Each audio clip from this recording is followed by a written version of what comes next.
سردار شعبه کارهای داخلی رقم 2 در نویه سینای شهر دوشنبه ظفر اسماعیل زاده در رابطه به قضیه مدینه محمدجانова از مقام برکنار شده است. در این باره رادیوی آزادی از قبل 3 منبع باوری بخش در حکومت و مقامات تفتیشاتی خبر داد. با گفته این منابع دادستانی کل تاجیکستان اعمال ظفر اسماعیل زاده را میسنجد. خود او به تماس‌های به تکرار رادیوی آزادی پاسخ نداده است. در شعبه وزارت کارهای داخلی دوی نویه سینا تصدیق کردند که او دیگر سردار نیست، ولی از شرح برکناریش خودداری کردند. روز 5 نوامبر به جای ظفر اسماعیل زاده الهام جبارزاده سردار شعبه وزارت کارهای داخلی رقم 2 نویه سینا تعیین شد.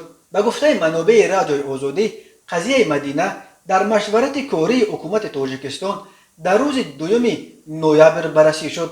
همصحبت ما که از قضیه آگاه است گفت امامعلی رحمان از مقامات سخت تنقید کرد. اسماعیل زاده که شام 2 نوامبر پس از انجام مشورت کاری اعضای حکومت از مقام برکنار شده است، با چند زیردستش و یک کارمند دادستانی نویه سینا در رابطه با تقلبکاری پرونده لطکوب مدینه محمدجانova گمانبر میشوند.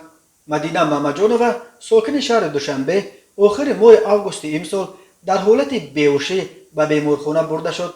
مقامات 1 نوامبر عزیزه دولتova را با اتهام سوءقصد به آدمکشی و شوهر او کارمند شرکت میگافون تاجیکستان لطفالله دولتوف را با اتهام عذاب و عقوبت دستگیر کردند. این قضیه وقت مورد توجه قرار گرفت که فعالان جامعه شهروندی به راهبران کشور مراجعت کردند. معلوم شده است که مقامات ملیسه نویه سینا ماه سپتامبر اعمال عزیزه دولتوف را به قانون عفو تغییر کننده کشادن پرونده جنایتی به ضد او را رد کردند. منابع رادیوی آزادی گفتند که حال سردار ملیسه نویه سینا ظفر اسماعیل زاده به آن گمانبر می شود که پرونده را درست تحقیق نکرده است.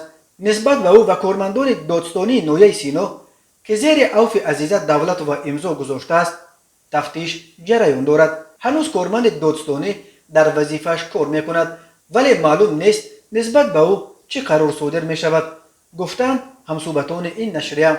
طور قبلا خبر دادیم روز 5 نوامبر سردار نو ملیسه نویه روشقلعه، روشان، مرغاب، همدانی، یووان، جامی، سینا دو همچنین سردار ملیسه اسگوی روی آهن دوشنبه و سردار ریاست تفتیشاتی وزارت کارهای داخله تعیین کرده شدند.